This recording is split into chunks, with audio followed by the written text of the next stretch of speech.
We organized today this event together with the delegation on relations with Russia. The chair of the delegation, Mr. Sarnecki, is with us today and will be sharing our panel on strategies for the Russian opposition. Let me also, of course, welcome Mr. Kubilius, who chairs the delegation to the Euronest Parliamentary Assembly and also is the AFET standing rapporteur on Russia. And he will moderate the first part of our discussion on human rights and the narrowing of civil society space in Russia. Before I present the panelists, let me briefly say why we are doing this event. Firstly, we want to discuss the situation in Russia 1 month before the presidential elections on the 17th of March. They will, of course, not be real elections as we understand them, free and fair, with a level playing field for candidates, which voters informed by free and objective media in an environment of freedom and respect for human rights. What we actually see instead in today's Russia is censorship, propaganda, the leading voices of the opposition in jail or forced to emigrate, and harsh repression of political dissident and of any sign of opposition to the war of aggression against Ukraine. However, these so-called elections are still an important element of the political developments in the country, and therefore, of course, we are very interested to hear your insights. Secondly, we want to express our support for the Russian democratic opposition and for the people who dare to challenge the anti-democratic and authoritarian Putin regime, often with great personal risk. In today's Russia, this could mean persecution and a broad range of punishment measures, from being poisoned or put in jail on decades-long sentences, sent to penal colonies in the Arctic, to being isolated, fired from work, censored, or pushed to leave the country. It is therefore very important that we have a regular political dialogue with Russian democratic forces and fully support them. Our conference today is part of that commitment. It is also important to note that sustainable peace in Europe requires the transformation of Russia into a democracy. We need a strategy to get there, and we do hope that you could contribute to this. We have today several high-level, interesting personalities from the Russian Democratic Forces who are here to participate in our discussion. We warmly welcome all of you. I would like to thank our speakers for your availability. Some I know who have traveled for quite some time to get here today. I welcome Natalia Arno to my right, President of the Free Russian Foundation, and to my left, Karina Moskalenko, human rights lawyer who won hundreds of cases at the European Court of Human Rights, as well as Vadim Prokhorov to my, let's see, there, oh, perfect, to the left, who is also a prominent Russian human rights lawyer who defended people like Boris Nemtsov, Ilya Yashin, and lately, of course, Vladimir Kara-Murza. On our second panel, we will have Vladimir Milov, Vice President of the Free Russia Foundation and former Vice Minister of Energy of Russia, and Leonid Volkov from the Anti-Corruption Foundation, former chief of staff of Alexei Navalny, as well as Sergei Boyko, elected deputy of Novorossiysk City Council, who headed Navalny's headquarters in the city. Yes. Finally, we also have Mariana Katsarova, the UN Special Rapporteur on the situation of human rights in the Russian Federation, and Luc Devin, Deputy Managing Director in the European External Action Service, dealing with Eastern Europe and Central Asia. A warm welcome. I hope I didn't miss any guests now. Good. I also see many MEP colleagues here. A warm welcome to you as well. And of course, we rely on you for some questions and answers. Before I hand over to our panel moderators, let me briefly mention how the discussion are organized. Each panel have 50 minutes. Moderators will make a brief introduction, and then we will give the floor to each panelist for 7 to 8 minutes. We will then have questions and answers session. Members present can comment and ask questions. Panelists will react briefly. We will give the floor to the public only if we have time. Hopefully, we will have that as well. With that, I warmly now give the floor to Mr. Kubilius, and I do hope that we will have a fruitful discussion. Well, thanks a lot, Thomas, and really pleasure and honor to try to moderate this very important discussion, which is organized by DEC. I feel myself among really friends and community of those who believe in Russian democracy.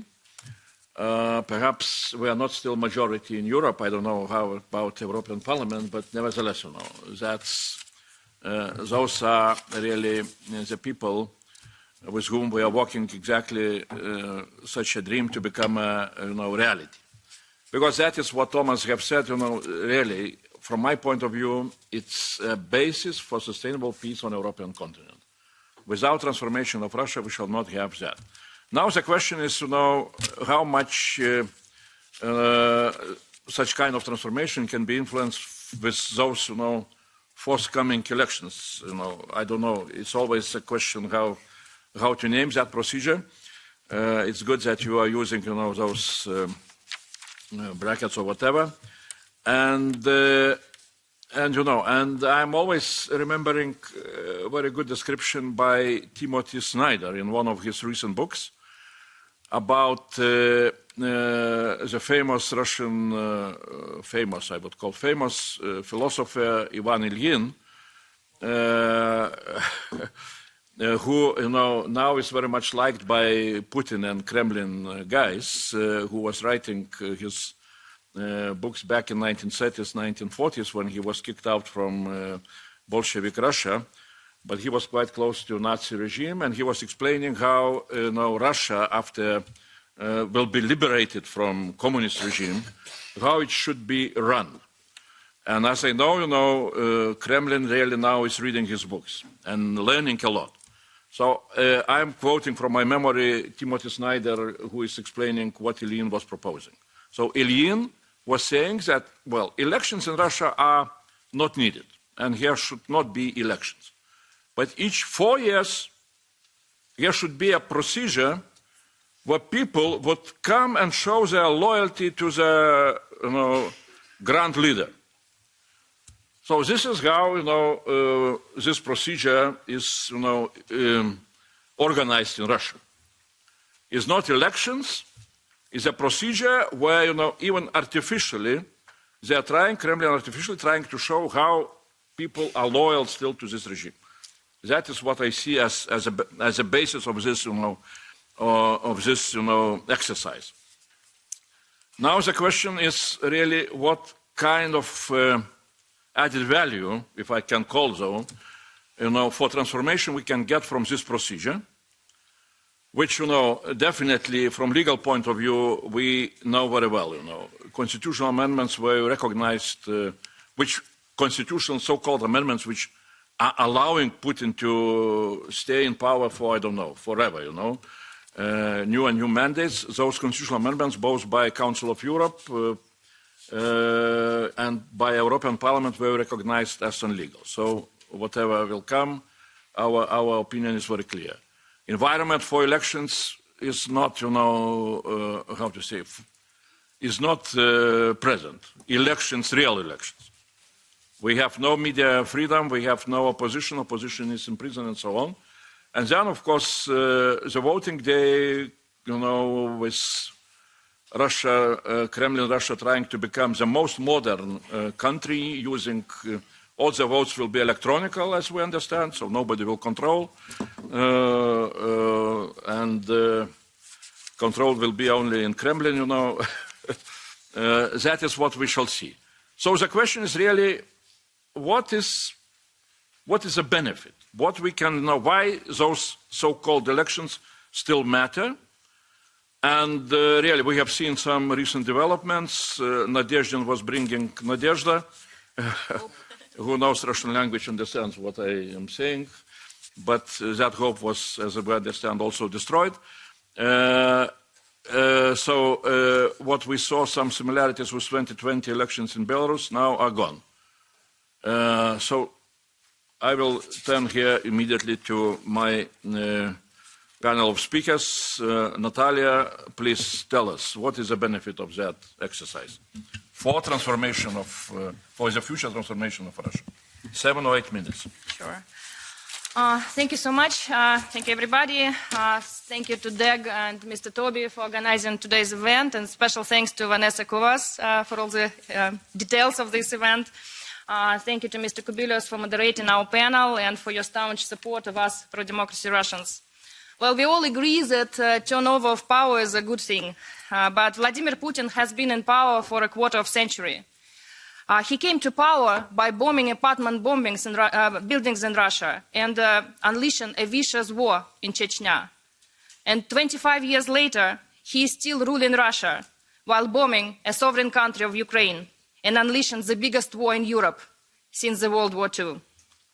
Over a quarter of a century of Putin's rule, Russia has fallen prey to a corrupt, criminal, murderous regime with a cemented vertical of power, with severe censorship, unprecedented repressions and propaganda, and state-controlled media zombifying Russian people on a 24/7 schedule, with a regime based on misrule of law, injustice, intolerance, and arbitrariness of authorities.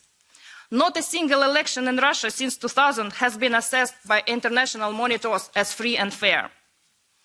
The full-scale invasion of Ukraine, almost exactly 2 years ago, catapulted Russia from hard autocracy to a full-blown dictatorship.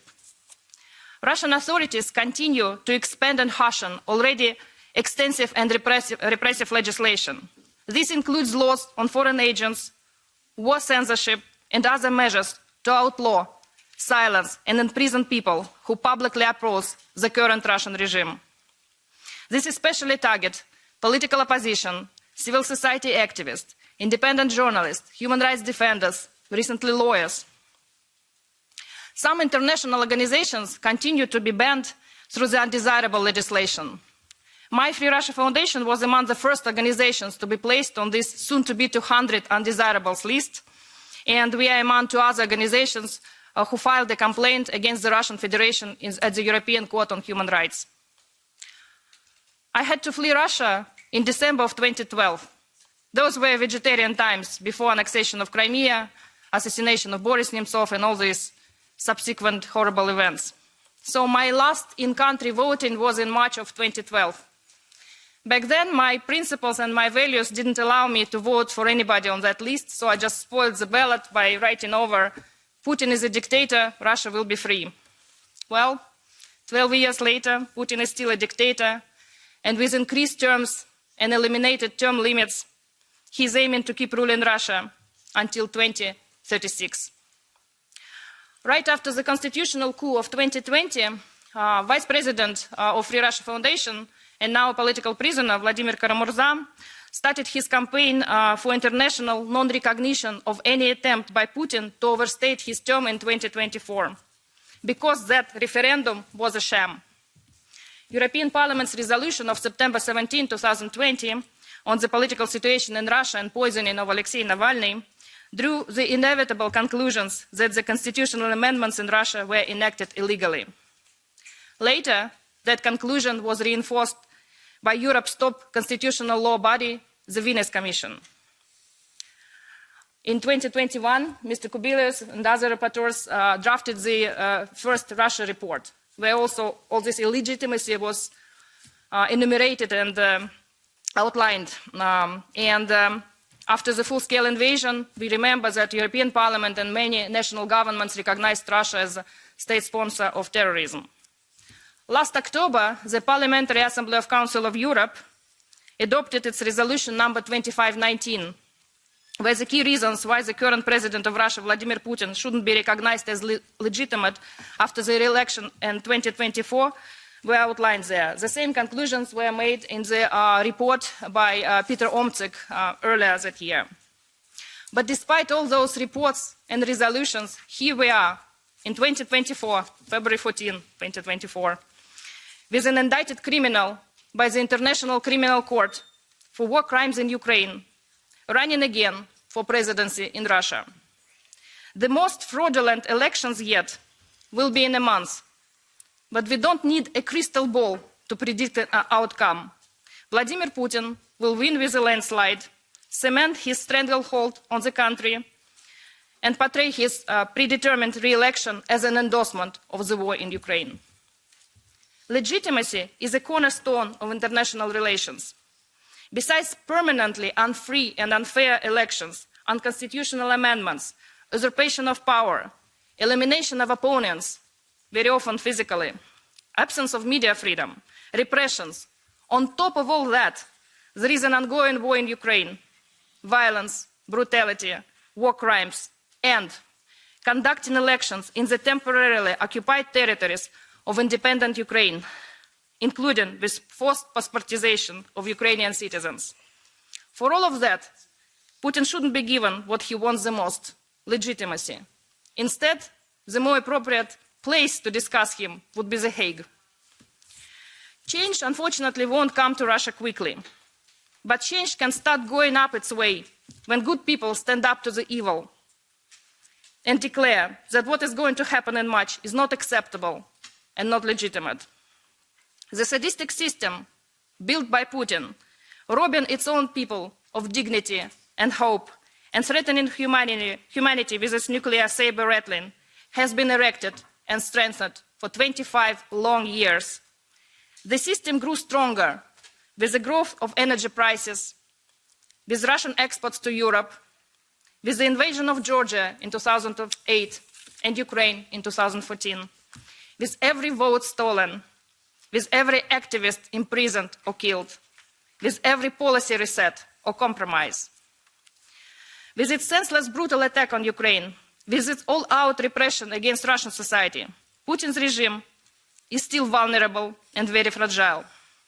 And yet, when the regime falls, it won't be the day for us to celebrate the triumph of democracy. It will be just the beginning of a long, painful, grueling process toward democracy. The March elections cannot give us a new leader. All viable opposition leaders have been brutally and unceremoniously sidelined. Some, like Boris Nemtsov, assassinated. Some, like Alexei Navalny, Ilya Yashin, Vladimir Karamurza, imprisoned. Others, like Ekaterina Duntsova or Boris Nadezhdin, simply not allowed to run. Neither can March election allow Russians express their disapproval of Putin and his policies. Virtual elimination of the institution of election monitoring in Russia leaves no witnesses to fraud. March elections won't do many things that we hope for. They will not end the war in Ukraine, will not free Ukrainian POWs and civilian hostages, including children. They will not release Russian political prisoners. Putin requires more and more violence to keep his hold on power. But there are some things that the upcoming presidential elections in Russia can and will do. They will keep time, reminding Russians just for how long Putin has usurped the power. To many young Russians, they will remind that they have never lived under any other president. They will keep score.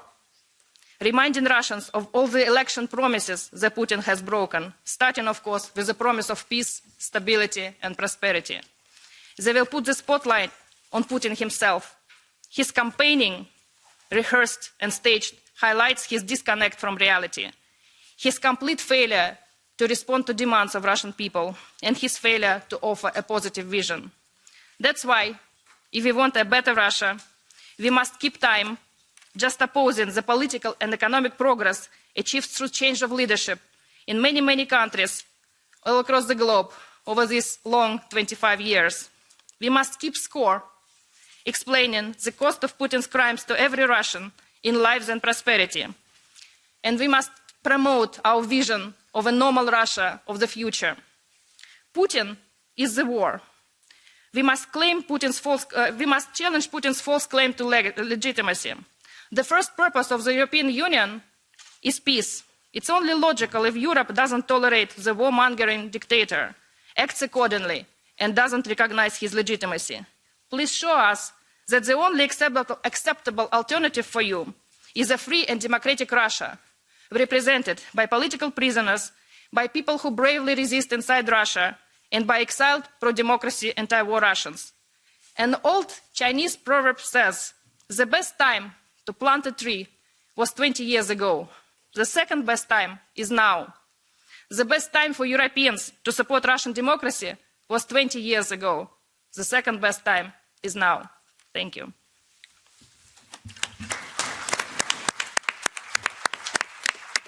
Thanks a lot, Natalia, really for a very strong appeal.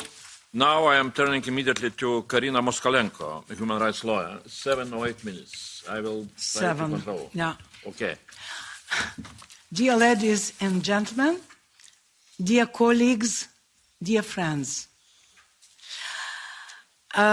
Usually I'm not reading the text, but I know rules are very strict here, and I will try to be in time. 7 minutes is not too much. I have to follow what I have prepared, and then I will be ready to answer the questions.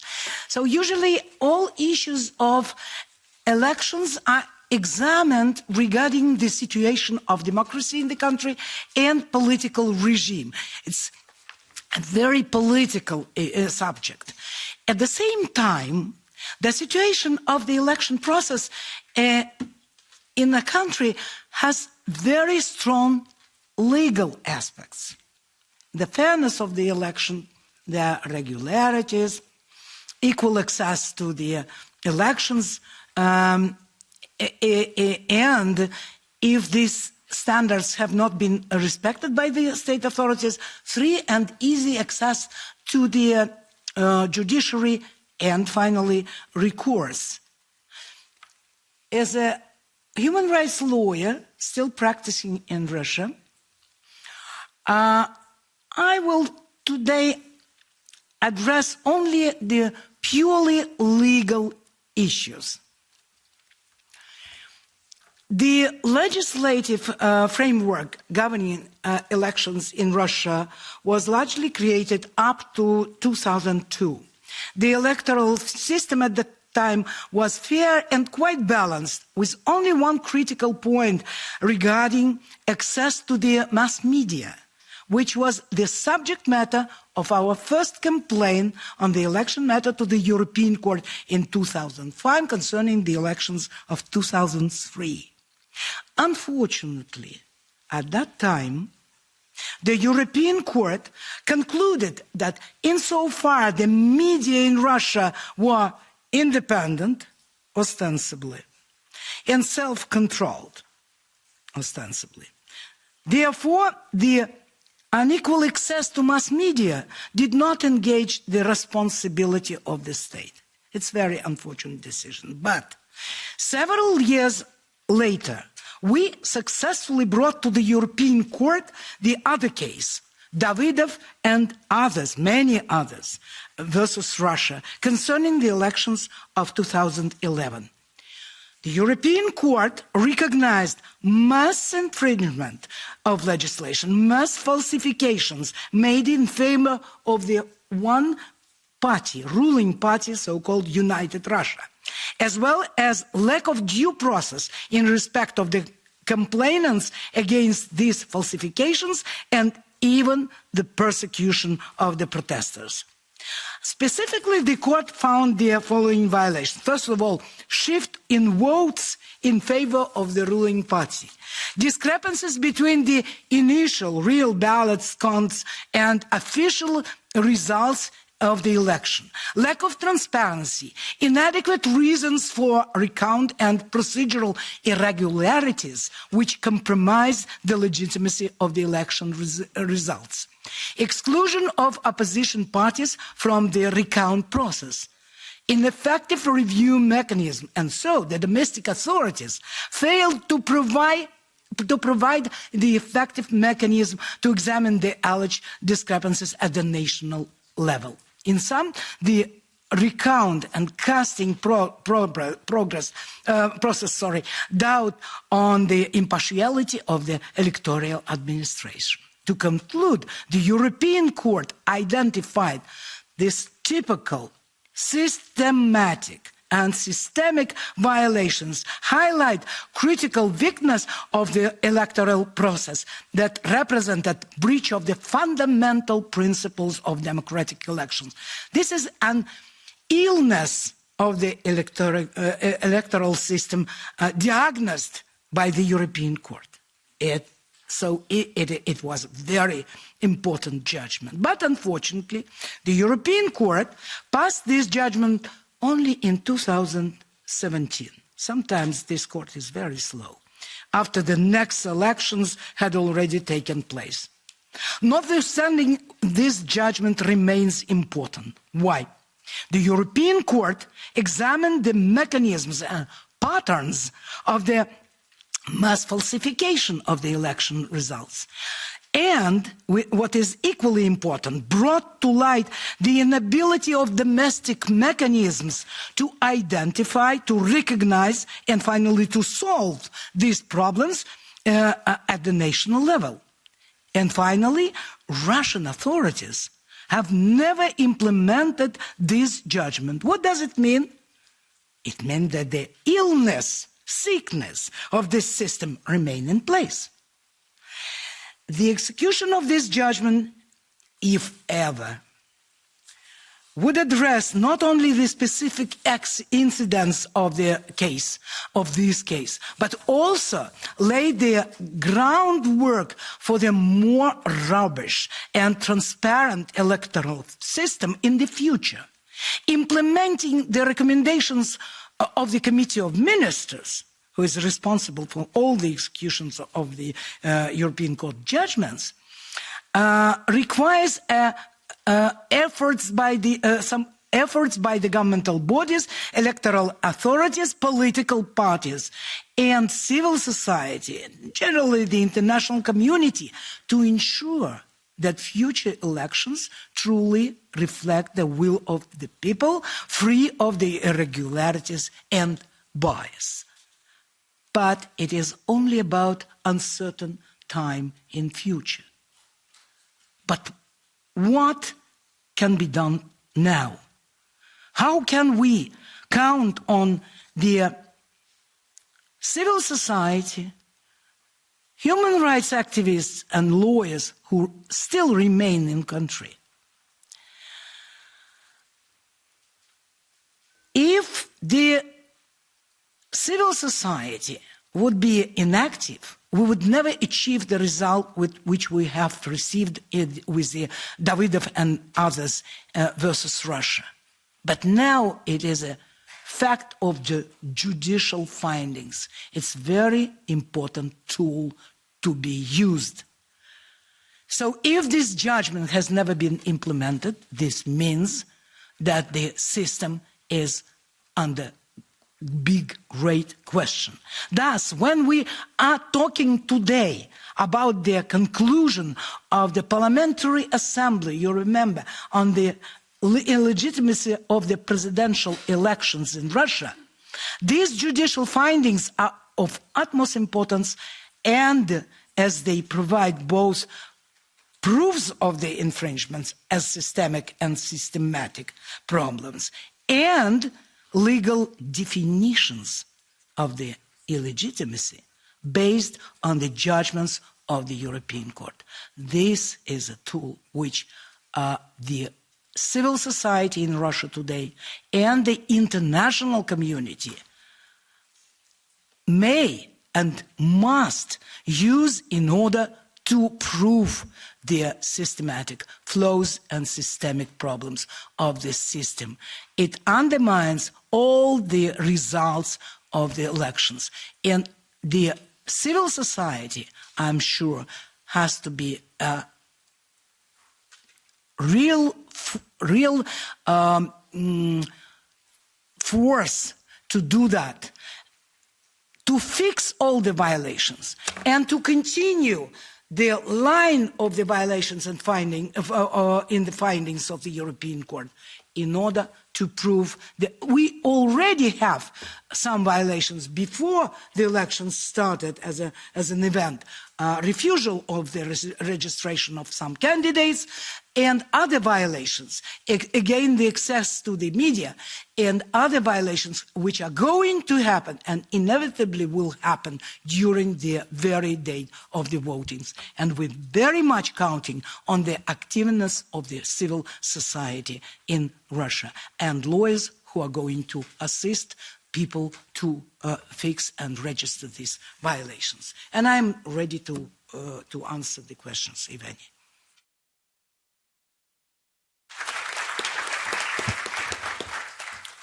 Well, thanks a lot, Madam Moskolenko. Now I'm turning to Vadim Prokhorov, human rights lawyer for political prisoner Vladimir Kara-Murza, our friend from long time. I'm talking about Vladimir Kara-Murza, and of course, Vadim Prokhorov is doing a great job. So please, Vadim. Thank you so much. Good afternoon. Natalia has already told about the assassination of our friend Boris Nemtsov just near the Kremlin almost 9 years ago. And unfortunately, today we have a very sad news from Nizhny Novgorod that Honorable Dina Yakovlevna Nemtsova, she has been a mother of Boris Nemtsov, and when he has been assassinated, she was 87. Today morning, unfortunately, she is dead in Nizhny Novgorod at the age of 95 today. So, regarding to the state topic of our panel in the context of the so-called 2024 presidential elections in Russia, I would like, first of all, to note the following. We can often hear that argument that political regime in Russia is extremely insensitive to criticism from certain international institutions, especially after the start of full-scale aggression in Ukraine. They say that the international recognition or non-recognition of the elections has little impact on the political regime in Russia. And if so, then there is a little point, do not recognize the election results. I would claim that this is not so. In fact, the political regime in Russia sometimes is very sensitive to the formal international procedures and the formal recognition of the results of the so-called elections. And the non-recognition of these results by the leading countries of the world will be very painful for the Russian authorities. What gives me grounds to say that? A very clear example is the criminal case against my friend and my client, Vladimir Kara-Murza, who is currently Russia's most prominent political prisoner.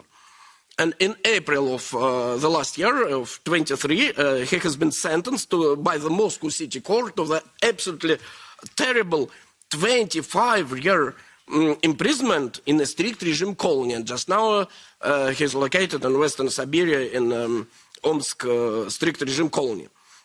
And the main and most serious accusation against Vladimir Kara-Murza by the Russian political regime is the charge of state treason. It's Article 275 of the Criminal Code of Russia. But what was the formal basis for the verdict under this article of the Criminal Code? 3 of Vladimir's public speeches criticizing Putin's regime And one of these speeches contains criticism of the illegal, unconstitutional nature of Putin's new term after the so-called 2024 so-called elections. I quote extract from the verdict to Vladimir Kara-Murza of the 17th April of the last year of 23, verdict of the Moscow City Court. Quote, acting on the above motives deliberately against the security of the Russian Federation, Vladimir Vladimirovich Kara-Murza, being in the period in October of 21 in the city of Lisbon, Portuguese Republic, personally spoke at the Parliamentary Assembly of the Military Political Alliance NATO, headquarters in Brussels, Kingdom of Belgium. It's in the verdict, where he publicly claimed the illegitimacy of election campaigns in Russia, including the forthcoming election of the President of the Russian Federation in 2024, thus creating threats to the constitutional order and sovereignty of the Russian Federation. So Vladimir Kara-Murza has been accused for the future crime in future. He criticized in 21. He was sentenced to the 25 imprisonment in 23, and just now we see these so-called presidential elections. And the defendant, while in Lisbon, personally addressed the Parliamentary Assembly of NATO, where he claimed the illegitimacy of election campaigns in Russia, including the upcoming presidential election in 24. So it's a part of his verdict. Thus, the Russian authorities themselves openly and clearly declare that one of the main accusations against Vladimir Kara-Murza is his public speech about the illegitimacy of election campaigns in Russia, including the upcoming presidential so-called elections in the Russian Federation in 24, thereby creating threats to the constitutional order of the Russian Federation. This is a direct quote from the verdict. I think that this extract from the verdict obviates the need for further discussion, where the topic of public recognition of the illegitimacy of the results of this so-called election is sensitive or insensitive for the Putin regime. Of course, this topic is extremely sensitive for the Russian authorities, and this is exactly what we must do. The illegitimacy of the 24 presidential election must be clearly and publicly acknowledged.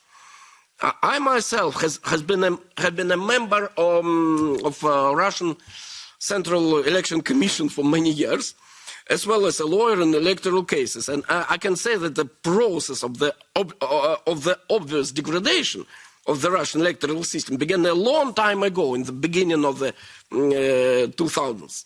And by now, this degradation has finally and fully turned the institution of elections into an absolutely fake and absolutely imitation of the electoral system. By the way, even the European Court of Human Rights has repeatedly pointed out fundamental violations of the electoral rights of citizens in the Russian Federation, but in particular in a judgment of 4th of October of 22, the European Court recognized the fundamental violations committed by the Russian authorities in relation to Vladimir Kara-Murza, who was not allowed to participate in the elections due to his dual citizenship. A very important reaction of European political institutions must be not to recognize the results of the falsification procedure that Russia calls the presidential elections in 24. And that would be absolutely the right and legitimate action on the part of the European community. And my final point, Russian political prisoner Vladimir Kara-Murza must be released like all other Russian political prisoners.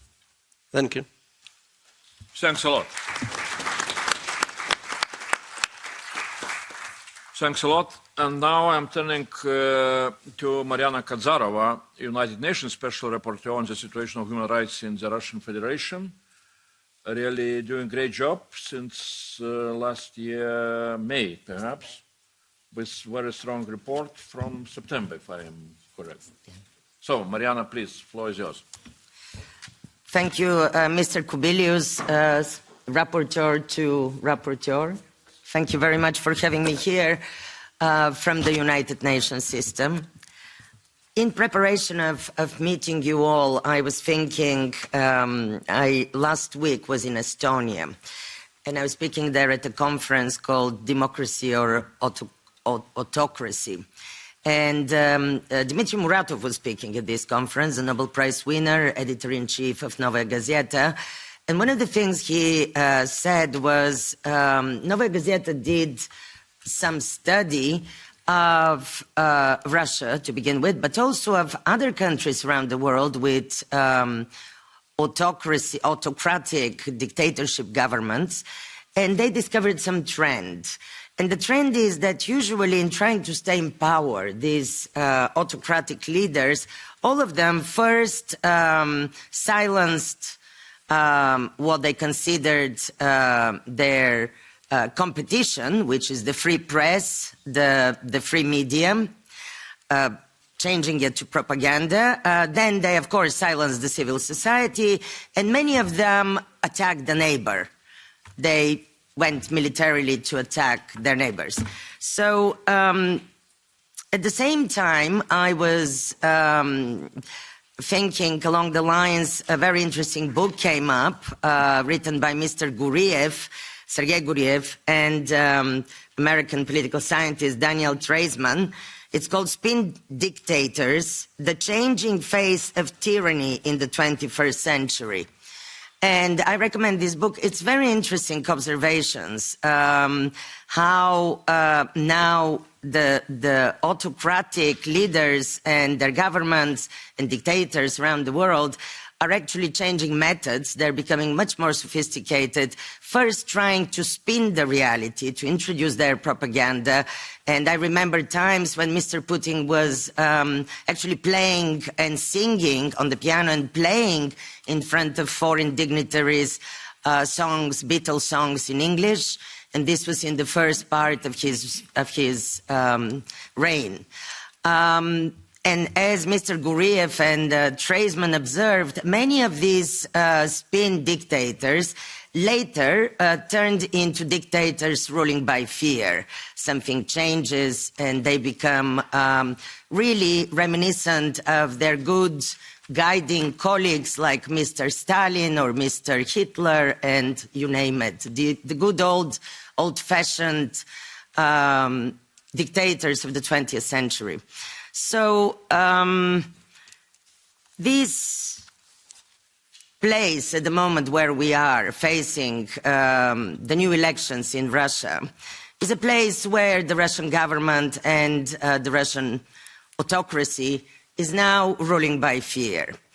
And that crystallized, I mean, it started 20 years ago. It started really, my friend Anna Politkovskaya, and I see here some others who also knew, and they were friends like Heidi, with Anna Politkovskaya. She was killed 17 years ago to silence her reporting on the war in Chechnya. And other human rights defenders, lawyers, journalists.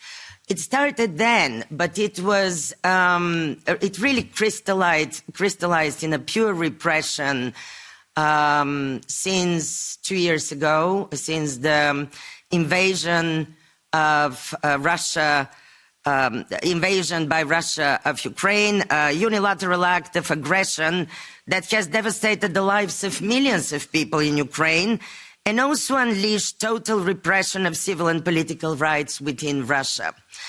The aggression abroad, as we often say, actually brought to more repression at home, and vice versa. The repression at home made possible the aggression abroad. And next week, we shouldn't forget, we're commemorating the 2 years since the commencement of this aggression, and the war continues, unfortunately.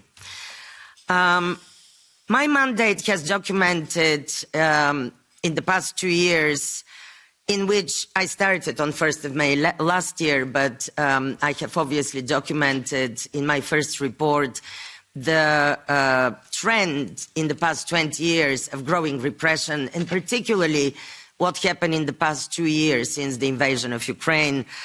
So I have documented human rights protections have been dramatically eroded in Russia. What started with the adoption of punitive laws through untransparent and undemocratic processes aimed to clamp down on any attempt of dissent to the war amongst Russian people has rapidly progressed into a complete degeneration of the rule of law safeguards and the institutions traditionally charged with their defense.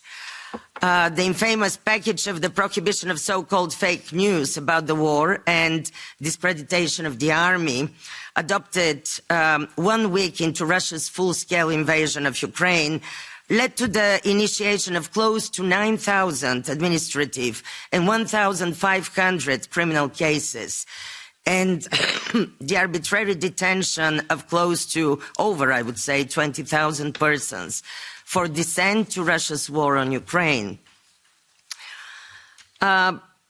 Ladies and gentlemen, no one really in Russia is spared, and I think I'm so privileged to be here on this panel together with these brave Russian human rights defenders, Vadim Prokhorov, Natalia Arnaud, Karina Moskalenko, who literally, and that's not just a turn of phrase, have been risking their lives for what they believe in, and most importantly, for human rights, for justice.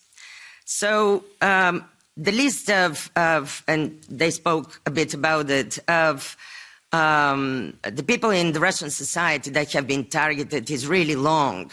The cultural figures,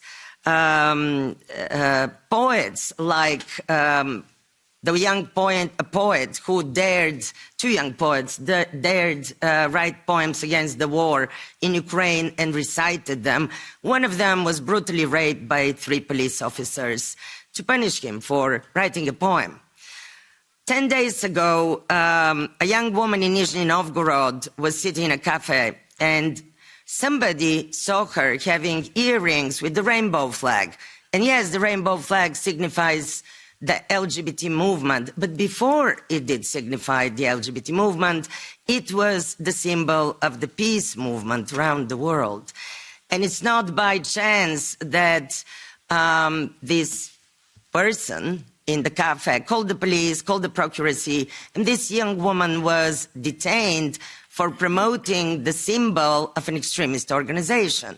Because the most fashionable at the moment for the Russian authorities qualification of everybody in the Russian society who dare speak against the war, or dare speak against the government, or dare speak about the environment, or is a member of the most vulnerable, the LGBT community, as pronounced by the Supreme Court as an extremist organization. So the purges against the LGBT people, or anybody that really has rainbow flag as on themselves or on their Facebook, started, whether they're LGBT people or not.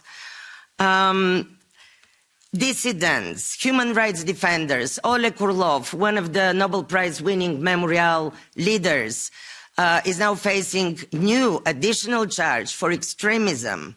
Again, so he really is facing to be imprisoned by a Russian court. And they're speeding up now the new charges and the new hearing through the system. Teachers who dare and parents of children who dare voice concern about these special hours, lessons in Russian schools that are actually used to speak anti-Ukrainian talk about there is no such nation, there is no such people, and justifying the aggression against the Ukrainian state, are also facing criminal charges. Doctors, recently, 2 weeks ago, a doctor was reported to the police and she was sacked and she's facing criminal charges because she dared speak against the war in Ukraine in front of a widow who was visiting, who was the patient, a widow of somebody who a military who was killed in Ukraine. Conscientious objectors. Conscientious objection is not recognized, although there is a law in Russia. But anybody that do not want to serve now in Ukraine cannot really claim conscientious objection because it's not recognized by the Russian authorities, despite the law.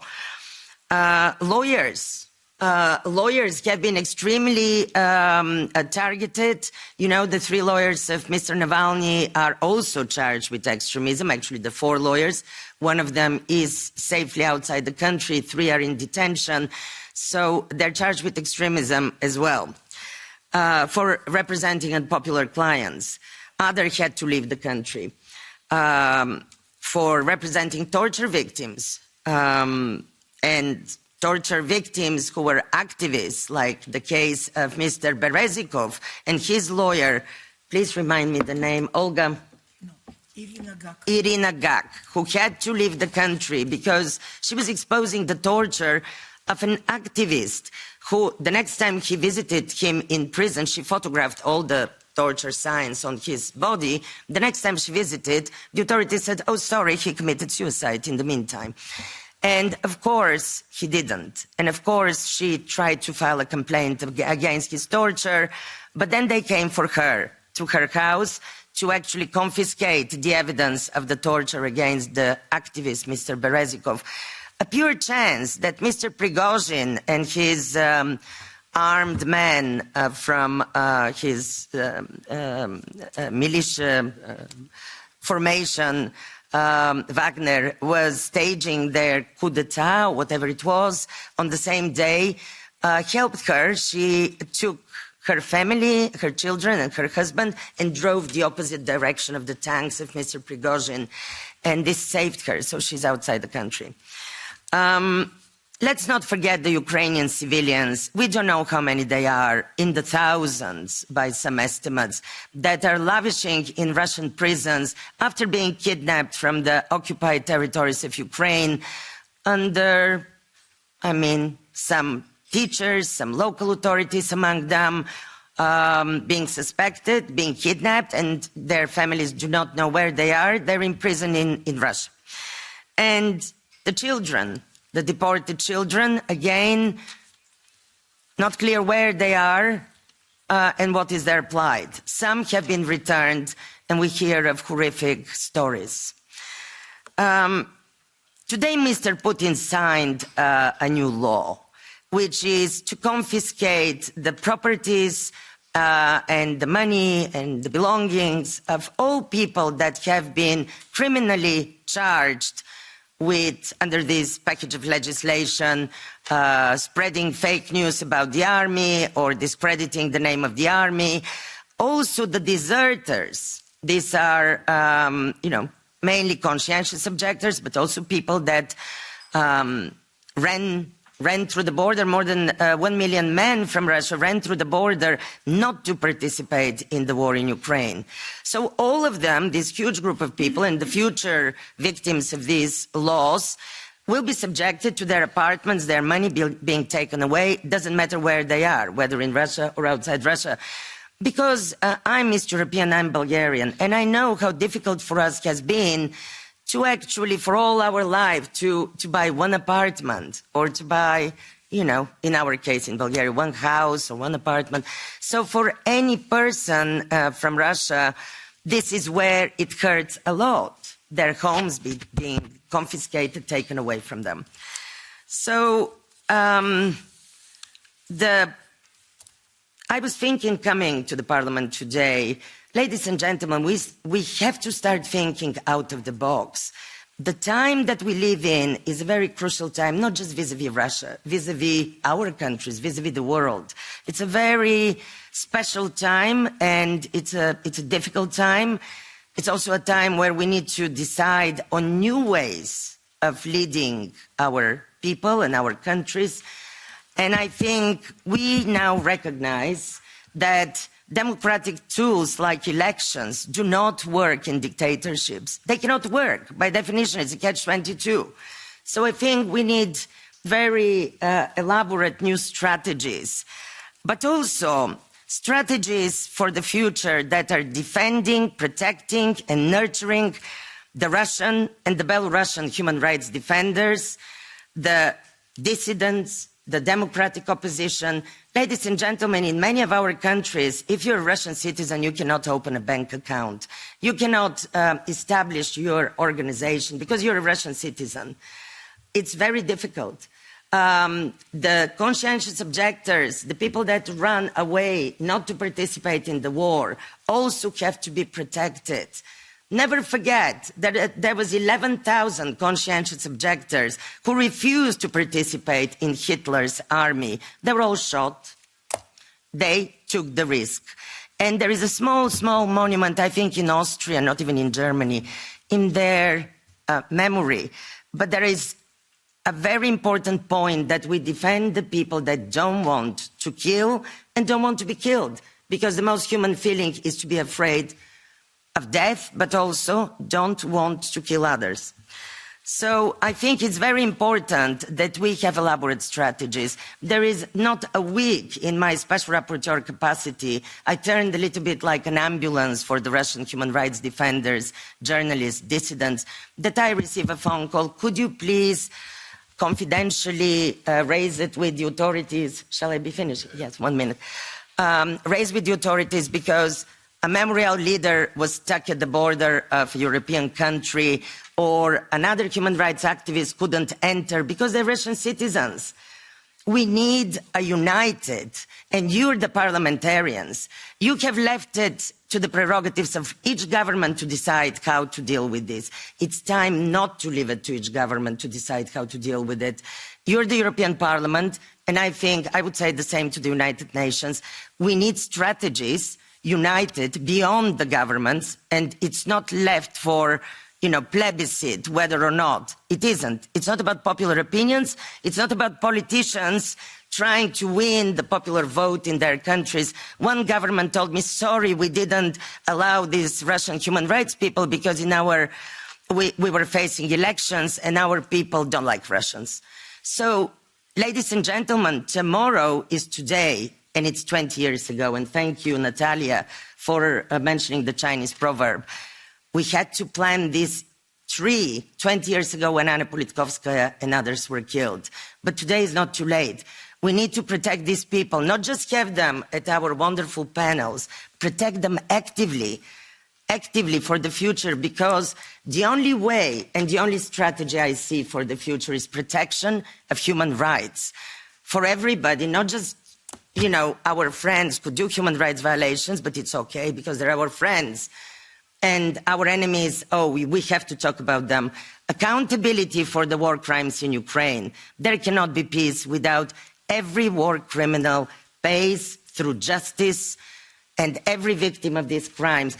And all the Russians free the political prisoners, but also there should be justice for all of the people in Russia that have been suffering from their government, because this is not just a war against the neighbor, it's a war against its own people. Thank you. Thanks a lot, Madam Kazarova, for very emotional appeal and very, legally very much based on what we have a situation. Unfortunately, I was not the best manager of the discussion. There's no time for any questions. I would like to thank really all the panelists for very clear description of the picture. What is happening in Russia. Definitely, human rights violations are of such a level that perhaps we need to talk not only about Putin's crimes against war crimes in Ukraine, but we should start to speak about crimes against humanity in Russia itself, like it was done by United Nations, special reporter on Belarus. That is, I see absolutely the same similarity. Second, on elections, so-called elections, definitely in such a circumstances, what were described, when the picture of the life, of human rights is such a devastated, we cannot talk about elections at all. The question which we shall have, and maybe next panel will elaborate a little bit, how this situation, so-called elections, will be used or not, by political opposition in Russia, trying to, to look into possibility what was done in Belarus back in 2020, when nevertheless, majority against Lukashenko have been shown by political opposition. Of course, Lukashenko's, he stilled elections, but that was, outcome of so-called procedure was very clear that majority is against Lukashenko. So I don't know how it can be done in Russia, but that's what we should look. And then, of course, the question will be, I'm looking to next panel and Luke Davinia, to explain if Lukashenko, after stolen elections, was not recognized by EU as legitimate leader of Belarus. Are you going to do the same with Putin, who is stealing elections even now? So thanks a lot to everybody.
Ladies and gentlemen, honorable members of the European Parliament, dear guests, I will now open the second panel on the resistance strategies for the Russian opposition under the current political constraints. I would like to thank our guest speakers for being physically present today. We'll have in our second panel Vladimir Milov, Vice President of the Free Russia Foundation and former Deputy Minister of Energy of Russia in 2002. Leonid Volkov, from the Anti-Corruption Foundation, former Chief of Staff of Alexei Navalny, well known in the European Parliament, especially in our delegation EU-Russia. Sergei Boyko, elected Deputy of Novosibirsk City Council. And last but not least, our friend from European External Action Service, Luc Devigne, Deputy Managing Director for Eastern Europe and Central Asia, and our EU diplomacy.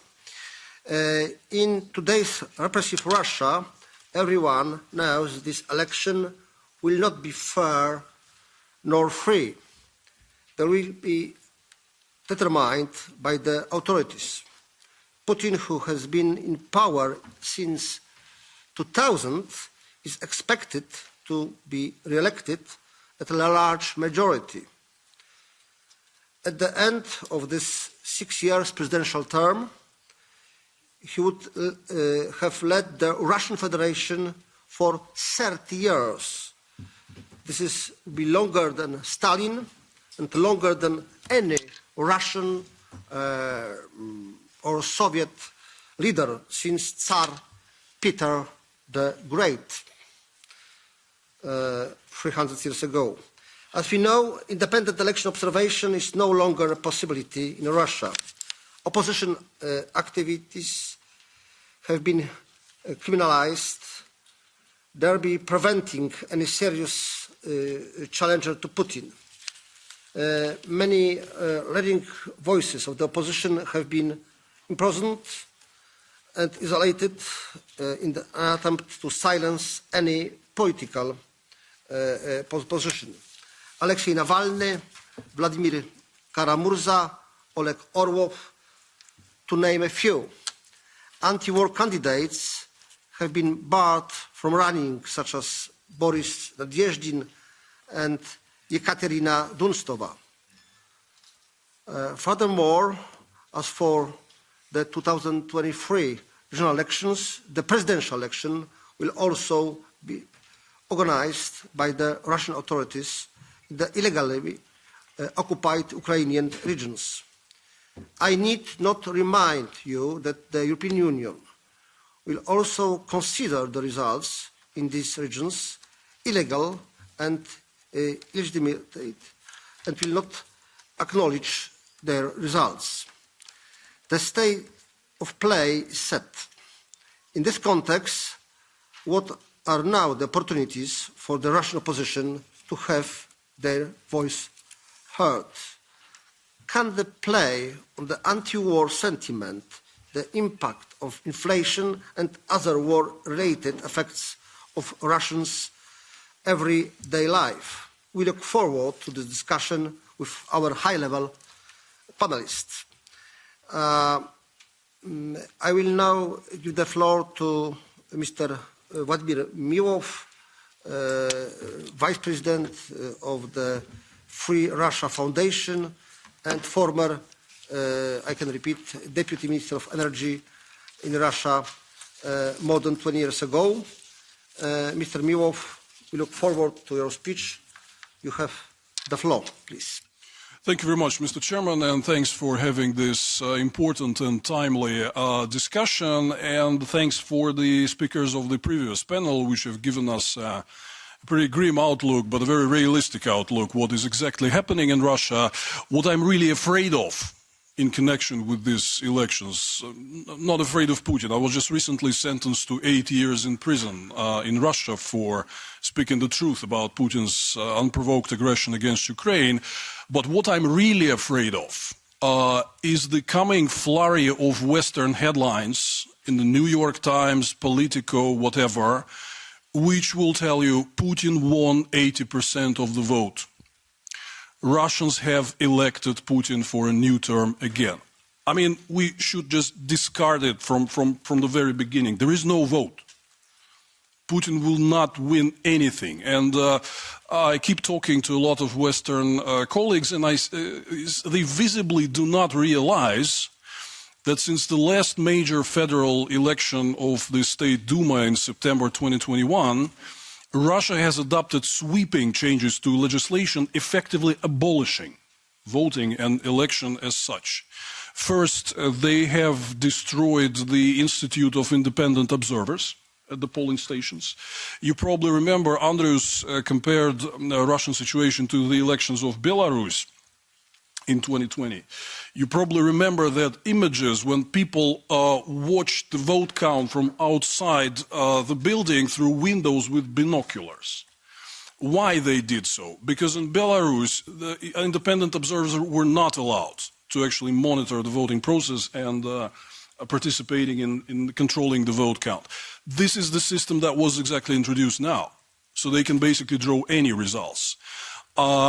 Biggest cities and regions which usually voted against Putin have now been introduced with a so-called electronic voting system, which is absolutely non-transparent, will be a wild understatement. We don't know what happens inside this black box, effectively. And we know cases when this electronic voting was tested at some previous elections. They completely flipped the actual results at polling stations in favor of the incumbent ruling party. Up to 40 million Russians would be eligible to electronic voting. As a matter of fact, what you do when you approach the polling station, people there representing the authorities offer you, maybe you would not take the actual physical ballot as you usually did. Maybe you would go to electronic terminal and put your button on a finger. And most of the people in September last year in so-called Moscow mayoral elections, 82% of votes were submitted electronically. So they basically can draw any result. And I can go on for hours, but I think it's important that we draw a very simple conclusion that any result that will be announced by the Russian Electoral Commission is totally meaningless, will have zero relevance to the actual reality, no matter what the Western media would tell you, because you will see these headlines that Putin won, Russians voted. This is just not true. Please bear that in mind. And we see right now that what Kremlin is up to is a totally controlled scenario of the elections. They have dismissed not even, slightly dissenting candidates like Boris Nadezhdin or Ekaterina Duntsova, but in the recent few weeks, they have been massively dismissing the completely loyal puppet candidates which were normally introduced, just to present the case that there is some sort of competition. Like 6 years ago, in 2018, Putin had a ballot of 10 or a dozen of various candidates of different shades, representing as though there was some kind of competition. Now they are basically narrowing it all down to Putin plus 3 completely loyal approved candidates from official parliamentary parties and nothing more. Means that they are very much afraid that any signs of public discontent would be visible and the situation might spill out of control, just as it happened in Belarus in 2020. Which means, when we talk about strategies, let's not focus on candidates, numbers, official results. It is meaningless because Putin has full control here. He will draw the number that he wants. What is important, though, is public opinion. That is a big mystery wrapped up in an enigma. What do Russians really think? You so heavily quoted numbers of the opinion polls. What do Russians think about Putin? What do Russians think about the war? But there are some different polls which offer a lot of nuances. like there's this independent opinion pollster called Russian Field, which asked Russians in one open question. Name a candidate that you would want to vote for in the presidential elections. Vladimir Putin came on top with 29%. 29%.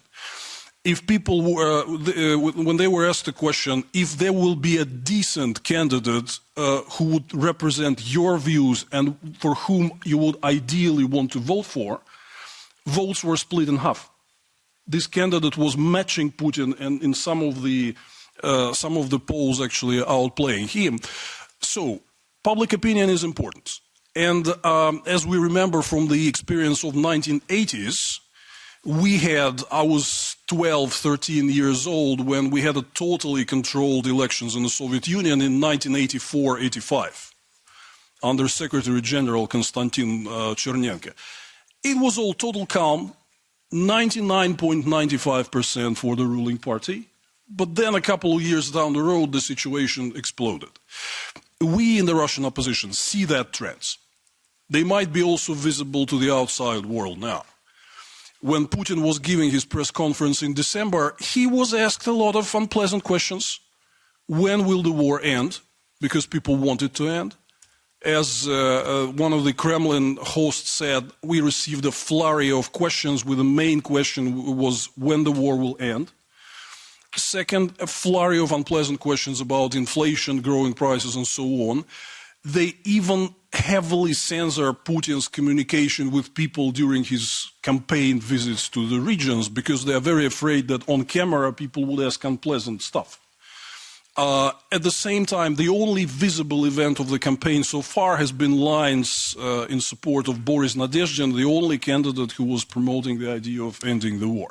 So there's much going on underneath the surface. I hope the colleagues will speak about that in more detail. We, in the Russian opposition, with our very strong connections to people in the country, very popular broadcasting with very significant audiences watching us inside Russia, we are committed to turn this big wheel around and change the public opinion, which would later find its way to demand the authorities to stop the war and reverse political course. This already happened in the 80s. It's very difficult to do it in such a repressive, totalitarian regimes, but there is no other way. We are committed to making the Russian people our major ally, driving the change, and that is possible. Current election campaign offers a lot of room for directly reaching out to Russians and talking about that. So I hope the colleagues will continue that point, but results in these elections don't matter, but public opinion does matter, and we are focused on working with that. Thank you so much.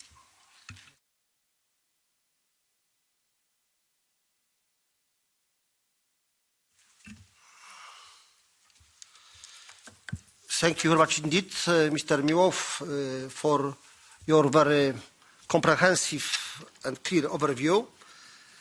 I will now pass the floor to our second speaker, Mr. Leonid Volkov, from the Anti-Corruption Foundation and former Chief of Staff of Alexei Navalny. Mr. Volkov could not be here today with us, unfortunately, but he's connected via Interactio. Mr. Volkov, you have the floor. Press on the speak button and we are waiting for your speech. Thanks a lot, Mr. Chairman. I hope you can hear me.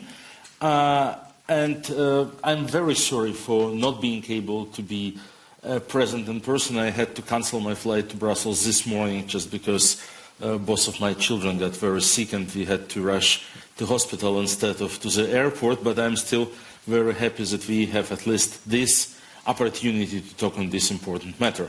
Second, a small correction, not a former, but a very current Chief of Staff for Alexei Navalny. That's actually what I'm doing, trying to organize the political work of the Anti-Corruption Foundation, also in the context of the upcoming so-called elections. They are not elections, of course, as it has been mentioned many times by previous speakers, and as Vladimir Milov very correctly pointed out, the most important target of Putin's regime is to achieve headlines in Western media saying like Putin was elected, Putin won, and so on and so on. But what's the goal? Why are they doing it? Why did they introduce electronic voting and exclude everyone from the competition and so on? Because it's a very important PR exercise for Kremlin, and the idea of this PR exercise is to prove a wrong equation. Putin equals Russia. Like 85% voted for Putin, which means that all Russians are behind him, which means Putin cannot be defeated without the whole Russia being defeated. And as the latter seems not very likely, with Russia being so huge and having nuclear weapons and so on, you, our dear Western partners, should give up and engage into conversations and negotiations and talk, because Putin can't be defeated. That is the message that Putin wants to send to the outer world using this very simple PR exercise. Of course, to analyze the numbers, the outcome of this election has exactly as much sense as it would be to analyze the official data about the Soviet elections of 1970-something or 1980-something, with 99.9% turnout and 99% of votes cast for the нерушимый блок коммунистов и беспартийных. But it's so for the Communist Party. But unfortunately, like many observers in the West, still will do this mistake, and we have really to work together to make Putin's PR exercise less efficient. There is a second target of his propaganda exercise, which is the internal target. Putin is not doing well politically. Vladimir already referred to some polling made by Russian Field. There is also some Levada polling, and we at the Anti-Corruption Foundation have a domestic in-house polling service, which also gives similar results. In a December poll, 65% of our respondents in a phone poll across Russia told us they would be happy if the war will come to an end next week, no matter where the borders are. Like the question about bringing war to the end is more important for them as a question of the borders, of where the how the armistice line would look like. In a poll in November, we found out that 48% would wish Putin to be re-elected as president in March 2024. 48 is a lot. It's still a lot. I mean, for a democratic leader, that would be huge. Like a German chancellor or French president would probably dream about approval rating as this. But for a dictator, that's not too much. That's actually a political reality of a split country where more than half of Russians do not want Putin to continue to be president. So Putin's PR exercise is also very much targeted inside Russia. He wants to prove those Russians who oppose himself and who oppose the war that they don't exist. He wants to show that, once again, 85% are supporting me, or 87%, and you are a statistical mistake, a neglectable minority. This is a message that will push hard, that he will push hard. So what should the opposition strategy look like under these circumstances? We don't have to withstand Putin's election fraud. It's impossible. We will not have independent election observers. We will not have tools to find out what is the actual outcome of the election this year, unfortunately. We will not have our candidates running. In the past, we always fought in the election. Sometimes we had our candidates, like Sergei Boyko, who will talk next, was elected just 3 years ago in the city of Novosibirsk, in Russia's third largest city, when he was running as a representative of Navalny headquarters to the city council. He was bearing the shield, like Navalny, which is like enemy of the people on his chest, and still he won more votes, like not 5%, not 10%, the majority of votes in a district against a member of Putin's party, against a representative of United Russia of Putin's party. So it was entirely possible for us, just like winning the elections outright. Then we fought even when our candidates were not on the ballot, like using tactical voting, the so-called smart voting, etc., etc. But this year, it's not about this. It's not about who will be elected. It's not about the outcome, because the regime has all the necessary tools to achieve whatever outcome they need. But it's about the PR effect. That's why the opposition strategy would be to do something that will be able to, that will help to tackle this PR effect. And we called, together with many other colleagues, and I'm happy to say that it looks like the first occasion when the whole Russian opposition effectively united, we called for a political action called Полдень против Путина, noon against Putin, when we ask everyone who opposes Putin to turn out to their polling places at exactly 12 at noon on March 17th, on Sunday, no matter what they want to do. Some of them would want to vote for a random candidate of those who were admitted to the ballot, of those mock opposition candidates. Some of them would make the ballot void. Some of them would probably come with a poster. Some of them would not participate in the election itself, will not take their ballot, because they don't think that even a participation in such an election is a good thing, but still they will be present. So the idea is, like, Putin wants Russians against Putin to feel lonely, marginal, isolated, outnumbered. So our strategy is to help them connect, to help them see each other, to help them actually fight this propaganda narrative, doing a very simple thing. Probably the only type of political action that is not yet prohibited in Russia, of coming to a polling station. Having said that, they still have a month to invent something. Maybe the State Duma will introduce a criminal punishment for those who want to vote between 11:55 and 20:05 or something like this. But, well, we had brilliant lawyers in the previous panel. Probably they will then defend these voters in the European Court of Human Rights. So, altogether, I want to say that we are surprisingly optimistic about 2024 and the political consequences of this so-called election, because, yeah, Putin will achieve what he wants to achieve on paper, like the desired result, but the actual outcome of this election is that his approval rating is going down. We hope that we will be able to demonstrate the support for the anti-war and anti-Putin sentiment on March 17th, and the problems that Putin is not able to solve, that Putin's Russia struggles with, will not be resolved after March 17th. And people will be asking.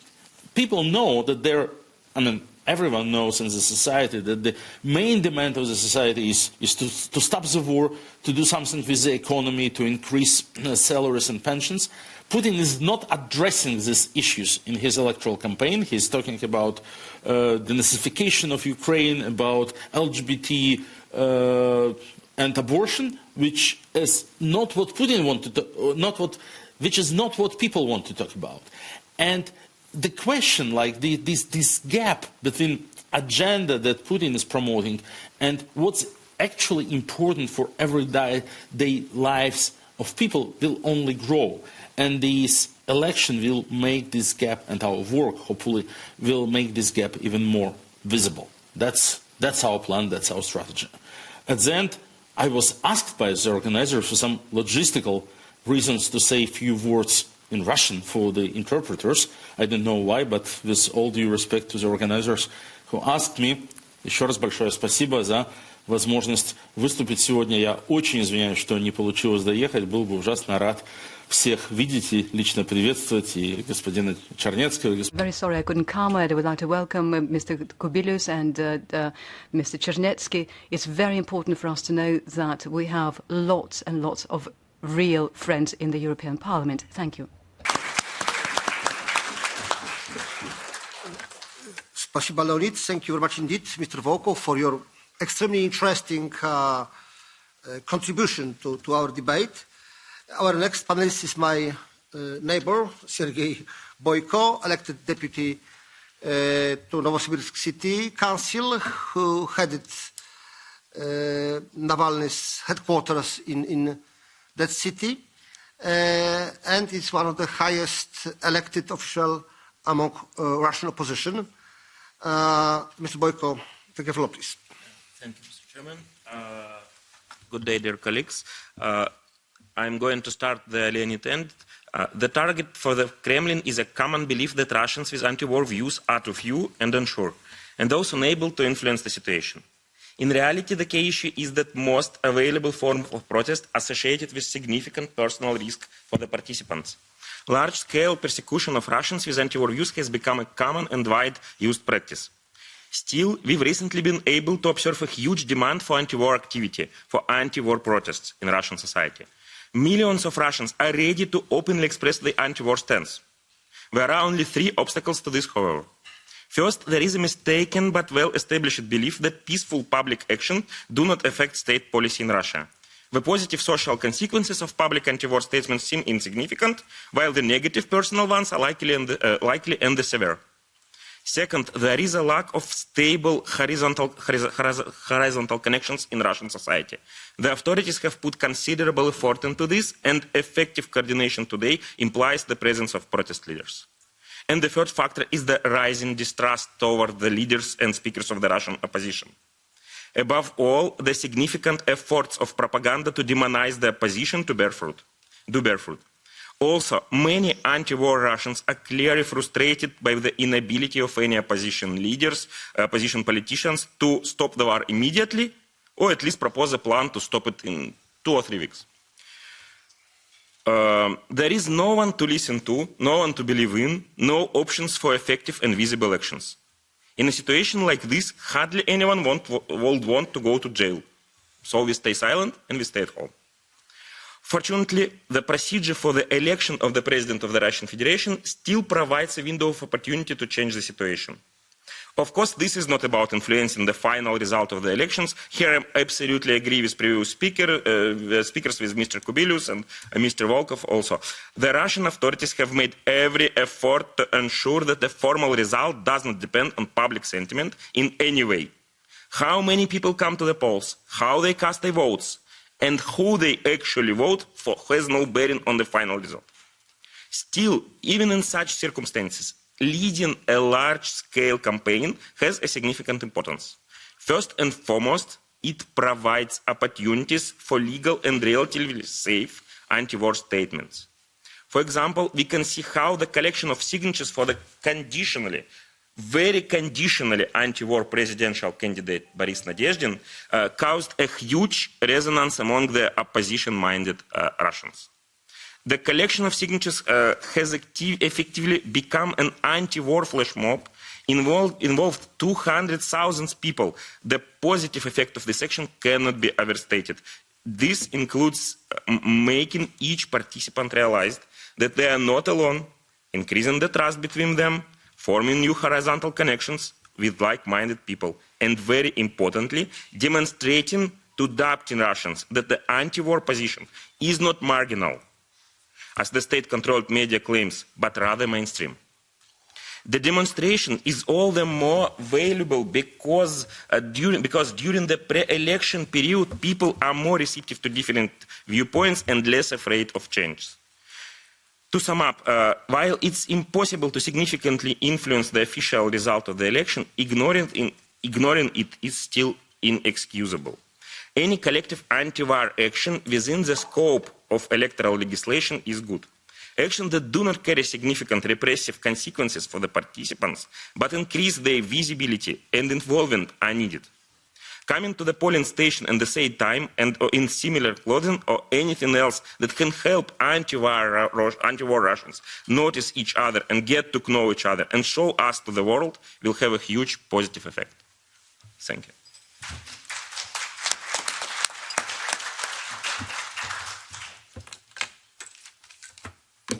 Thank you very much indeed, Mr. Boyko, for your very interesting remarks. Last but not least, I look very much forward to listening to Mr.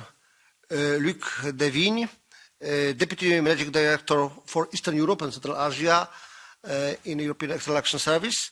Mr. Devigne, we are very interested to hear your opinion on the upcoming presidential election, the stakes at play in the context of Russia's war of aggression in Ukraine, and what it would mean for our European Union.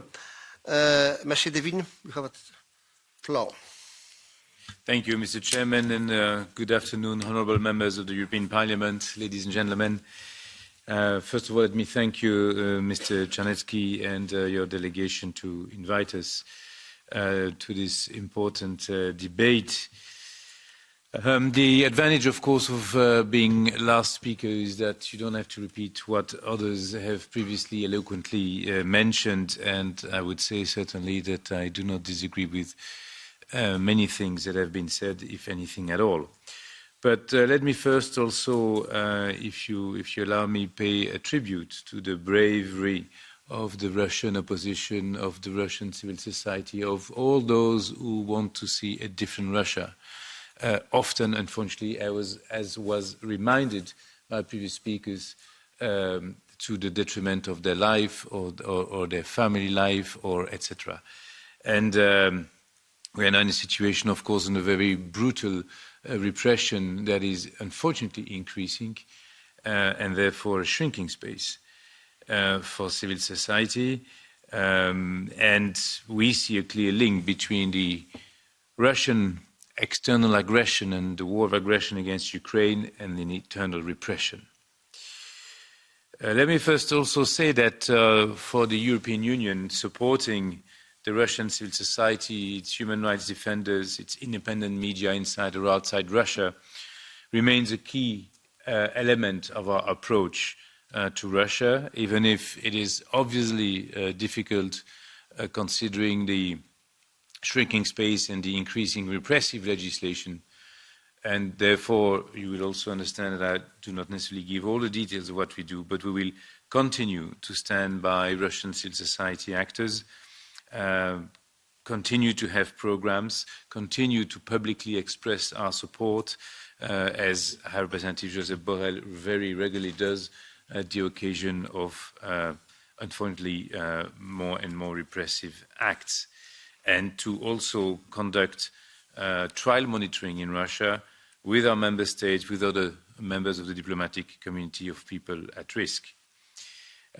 We also believe that the Russian independent media has a strong potential to make a positive difference inside the country, and need to convey the information of what we're just discussing, that a large share of Russian population is not necessarily in favor of the aggression war against Ukraine.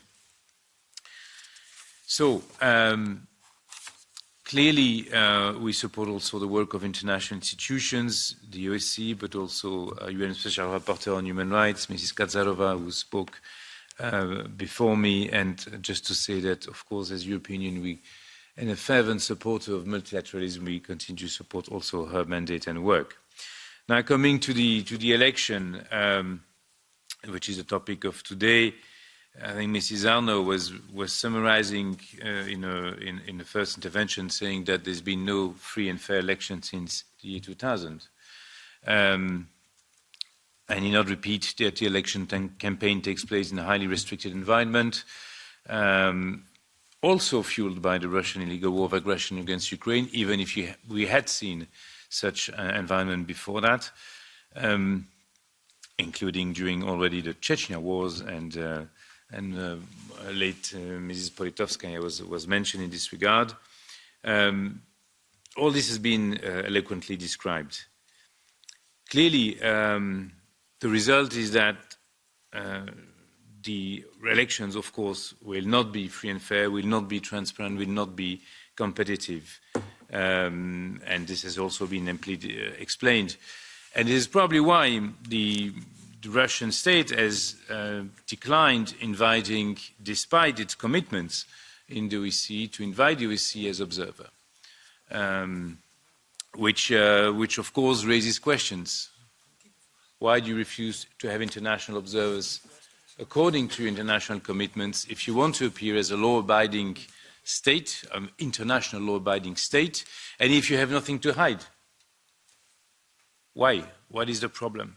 Of course, instead, we will attend the usual circus of so-called international observers, I'm sure some of them well paid, to say all is free and fine, as we have seen in the fake referendum in Crimea, etc., etc. But the international is clear. If you're a member of OSCE, you should invite OSCE ODIHR to observe your elections. So I know that then there is a question, so what do you draw as a conclusion? Well, you know that in international law there is no such thing as recognition of elections, but rather recognition of states. Recognition of elections is rather a political matter.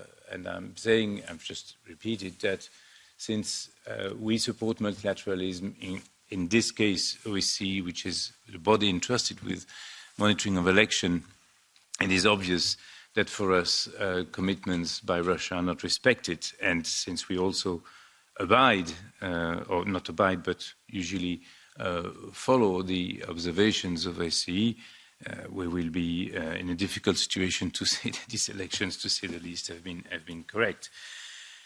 What difference would it make to recognize, not recognize? It's as I say, it's a more political issue than a legal matter. I heard before a question regarding to Lukashenko election, that the EU should have not recognized them. Honestly, who would say with a straight face that it would change something? And unfortunately, the equally repressive regime that is also exerting its grip on the Belarus.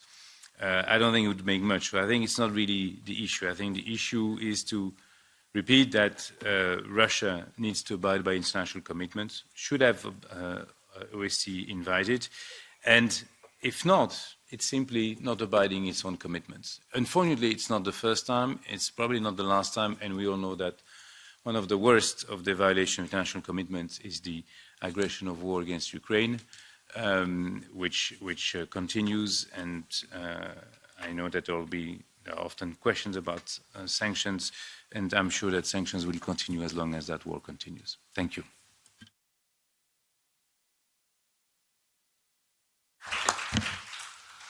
Thank you very much indeed, especially for this last conclusion. Thank you, Mr. Devine, and to all for our panelists for this excellent state of play on presidential election in Russia. I now open the floor for any questions our colleagues may have. Somebody want? Maybe.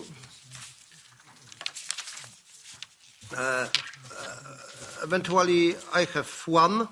I would like to ask our panelists about effectiveness of the Kremlin's pro-war propaganda. Do you think that this propaganda is now more successful or less successful than after beginning of the war? Well, maybe I will jump in. It's very different if we speak of what is happening inside and outside Russia, because propaganda goes both ways. Inside Russia, there's been a very, very clear pattern of, unfortunately, relatively slow but steady decline of support both for Putin and the war. So 2 years ago when Putin launched the full-scale invasion, the unconditional support of the war as per Levada Center was 53%. It's less than 40 now. And other pollsters basically show the same trend. There's a significant war fatigue, so propaganda is not working too effectively and often repeating itself. With the outside situation, it's kind of different because we see significant war fatigue in many Western society, and we see a lot of extreme players in Western countries who would amplify Putin's messages. That what is going on is not because of the unprovoked, blatant aggression in violation of the international law, but because something Rurik did 1,000 years ago. That's his recent message to Tucker Carlson. And many people actually would unfortunately buy this argument because they would say, we don't know what happened between Russia and Ukraine 1,000 years ago, 300 years ago. Maybe leave them alone. So he wants to play on this argument, and we should not let him. I think the main battlefield is right here because continuing support for Ukraine is crucial. And Putin's subtle messaging that this is our matter somewhere in the East, not yours, might be very effective with some of the residents of the Western countries. So we are, as a Russian opposition, we actively working with domestic public opinion, and it's changing. And propaganda is basically losing this war. But right here in the West, it is important to counter it because it can be subtle, can be effective, and can exploit the existing war fatigue. Thank you. Parliamentary Kubilius, take the floor, please. Yeah, Vladimir, if I may, to continue in that direction, my question. Definitely, as we spoke, in the previous panel, there are no hopes that elections will be held in a proper legal way, international, and so on and so on. So, what Putin will write, it does not matter for us. I mean, he will write numbers what he wants, and you're absolutely right. It's the question of international media, how much they will, be able to understand what was happening. But you spoke about war fatigue, and I was before that. I was asking this, Belarusian example when Belarusian opposition managed, to show that really big numbers of people are against Lukashenko, and they did it in all the different ways. Golos was quite good in calculating, real votes. Then they were using all this, I don't know how to say it, symbolism, like making bulletins into this, what is the English name for garmoshka, I don't know even. And then putting into those, ballot boxes, and it was visibly very clear how many, of people disagree with Lukashenko, and they are simply putting, this ballot paper into a special form. Now, what we have heard from Leonid Volkov, I don't know who is, is that United or not approach, or is this Navalny team, to ask people to come, to the voting places exactly at noon. But my question is very simple. Do you know the numbers, how many people will be forced or convinced to vote electronically from all the voters, numbers of voters? Because I see that Kremlin is really, they are, inventing new form of really transparent elections, Everything on computer and no observation at all. So how big part of that, of the voters will be in that? They will vote on computer and then nobody will see. And, my question is very simple. Should we expect that a lot of people will be able to come at 12 o'clock to show visibly that they disagree? Because if quite big numbers will be pushed into, computer voting, immediately we'll have much less numbers. And then perhaps, I don't know, how big are so-called precincts, how many voters you have in the precinct. So if the number of voters is few thousands, and you can imagine that only 100 or whatever will come at noon. So if that will be really enough visible. If I may.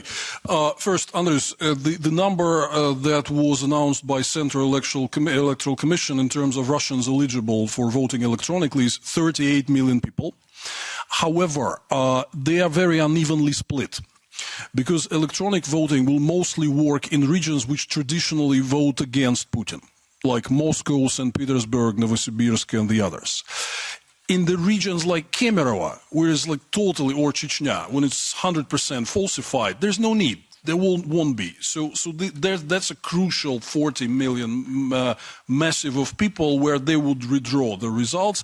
We specifically encourage people not to vote electronically and only come in person, whatever they do with the ballot or not do anything. But we encourage them to come in person at noon on the last day of voting on Sunday, 17th of March.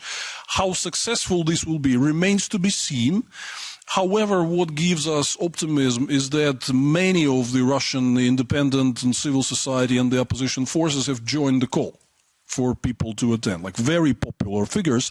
We'll see. It's also an interesting test for us and our ability and our influence. I just wanted to comment shortly on this Belarus situation, because it was very different back then, 4 years ago. It was a relative thaw. Western leaders visited, Mike Pompeo met with Lukashenko and so on. Sergei Tikhanovsky, the main opposition candidate and popular YouTuber, was allowed to actually campaign and visit the regions until like 2 months before the elections, when he was arrested. So I think the system that Putin introduced right now was also in response to what happened in Belarus in 2020, basically shutting it all off, never allowing to even remotely approach what was achieved in 2020 by Belarus. So our situation is kind of different, but we're trying to find ways to show that there are many Russians who are opposing Putin and the war.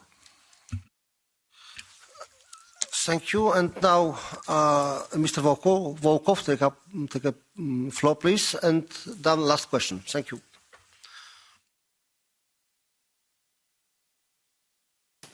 Thanks a lot, Mr. Chairman. I just wanted to comment a little bit on what Mr. Kubilus asked.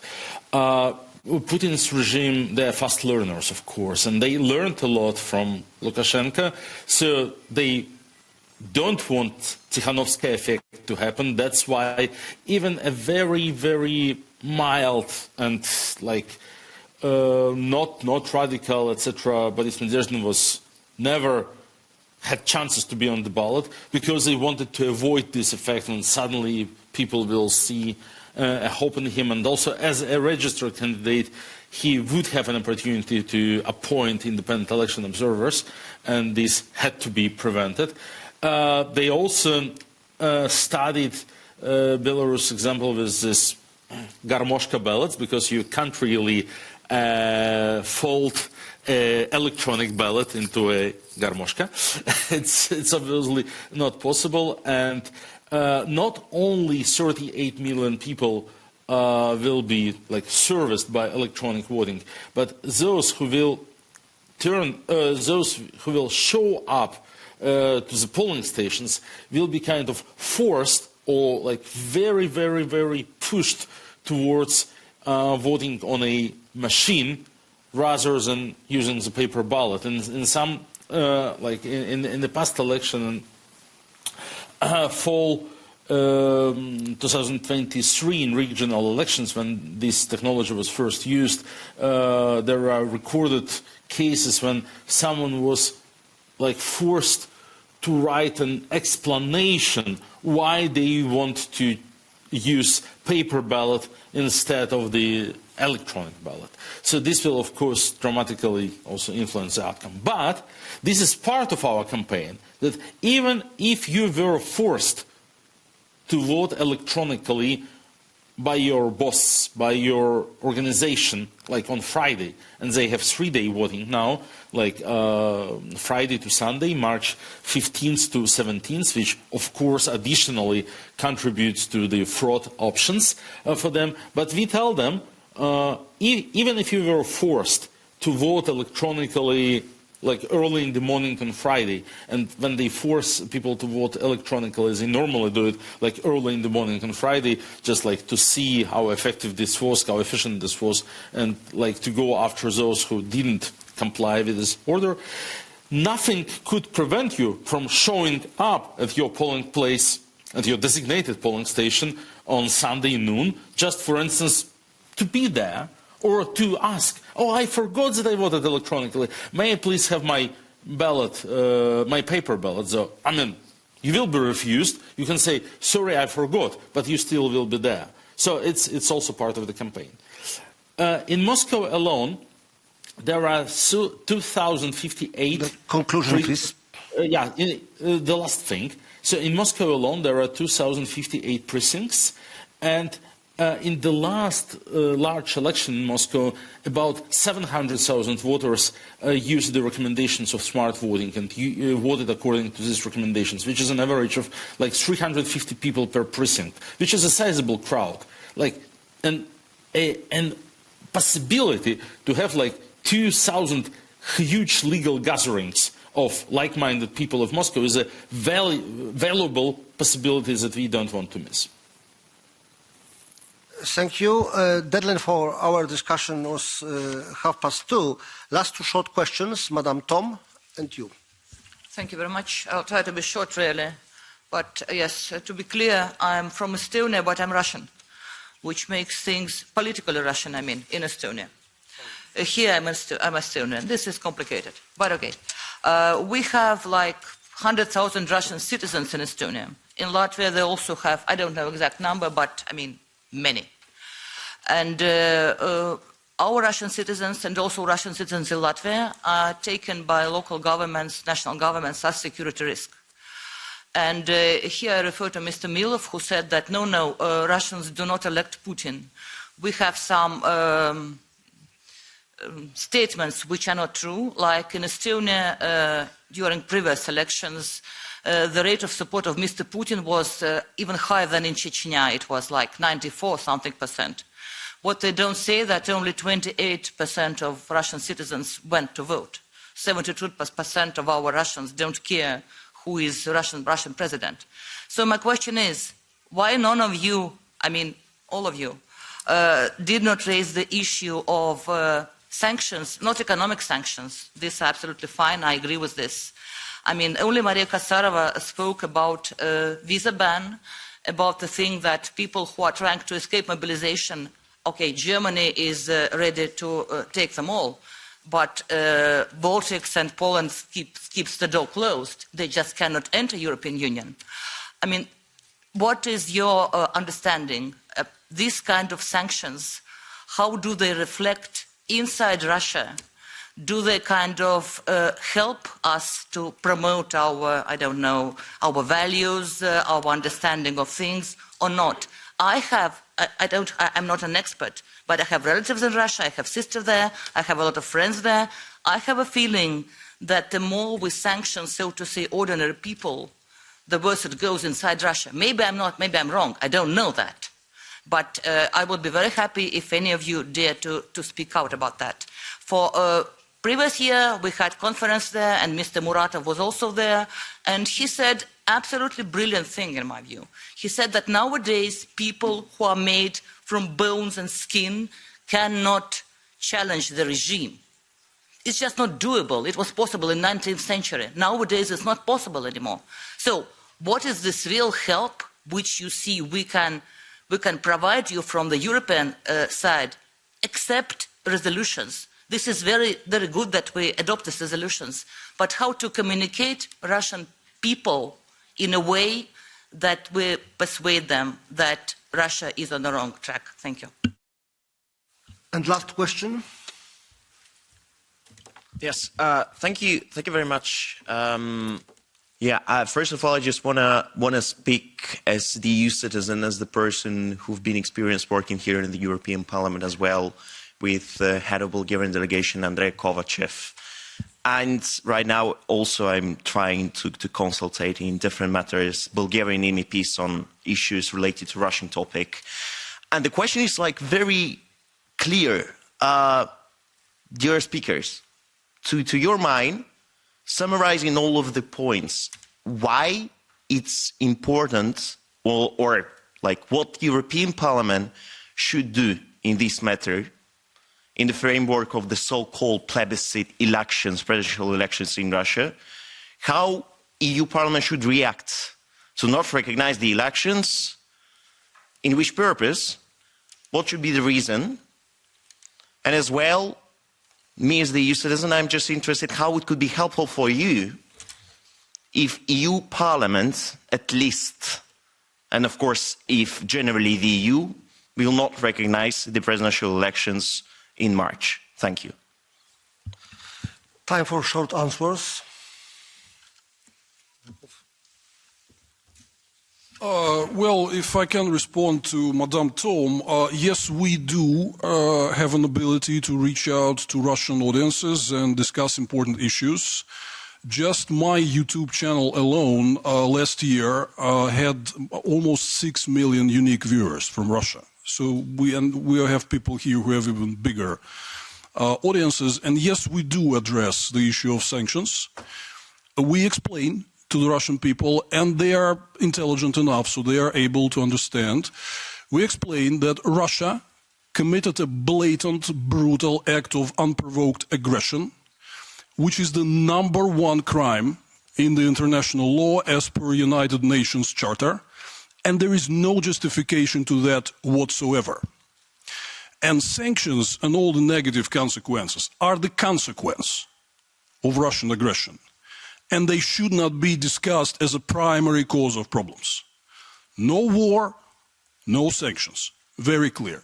And believe me again, Russian people have the ability to get the message. Many more people understand, which is why all the shifts in the public opinion that I have been describing.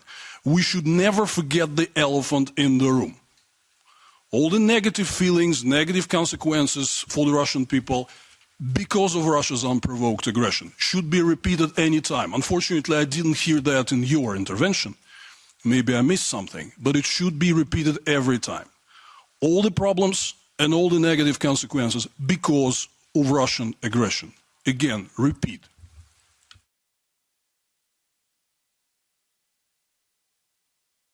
Thank you. Can I just add also to Mrs. Tom that we do not have sanctions against ordinary people. We do not have sanctions against ordinary people, as you mentioned sanctions against ordinary people. So just to say that we don't. I would also... Sorry, but I have to clarify. This is not true. I'm speaking about very concrete examptions. About visa ban, when sisters, brothers and siblings are not considered to be relatives, when people who got asylum, Russians who got asylum because they would go to prison in Russia, their relatives are not allowed to visit them, and so on and so forth. All these things happen because of sanctions. This is not European sanctions. These are decisions of national governments. But yes, but under the same rhetorics, and I'm very thankful for Mr. Miller for lecturing me. I was the first one who condemned Russian aggression in Estonia, but we're speaking about slightly different things here. Can you continue? Thank you. These are not sanctions. These are individual decisions by certain of our member states who have chosen that or have decided that they were facing security issues. And it's not for me to comment that because this is a security issue on which is based on intelligence. But this is not what we call EU sanctions. It is not what we call EU sanctions. Secondly, on the communication, I also want to highlight that we have modestly, but nevertheless successfully, beefed up our own efforts. We have EU versus Disinfo, which publishes in Russian. I do not have the number of viewers, but I know it's quite increasing. Thirdly, still on the issue of recognition of elections, of course, one important element that I didn't mention because I think goes without saying, but it goes even better by explaining that, of course, we do not recognize legitimacy, legality of elections held in occupied territories of Ukraine, such as Crimea or annexed, etc., etc. So I think it's important that that doesn't change at all. Thank you. Okay, thank you. And finally, Sergei Boyko. Я отвечу вам на ваш вопрос про санкции. У меня российский паспорт, и тем не менее с 2021 года я не могу вернуться в Россию, потому что нахожусь там в розыске. Как очень... Please push the button. She could understand, I know it. No, but okay. Так вот, поскольку у меня российский паспорт, и я нахожусь в розыске в России и под арестом за высказывание против Путина и экстремистскую деятельность, я не могу вернуться в Россию. И да, у меня есть проблемы и с визами, и с пересечением границ, и с полетами, и со всякими прочими вещами, и к жене моей не может мама приехать в гости. И тем не менее, лично меня это беспокоит намного меньше, чем ракеты, падающие на невиновных жителей Украины. Намного меньше. Этот вопрос даже не возникает. I think it's a very good conclusion of our debate. Thank you, our panelists. Thank you, members. Thank you, our translators. Our meeting is now closed. Good luck. Thank you.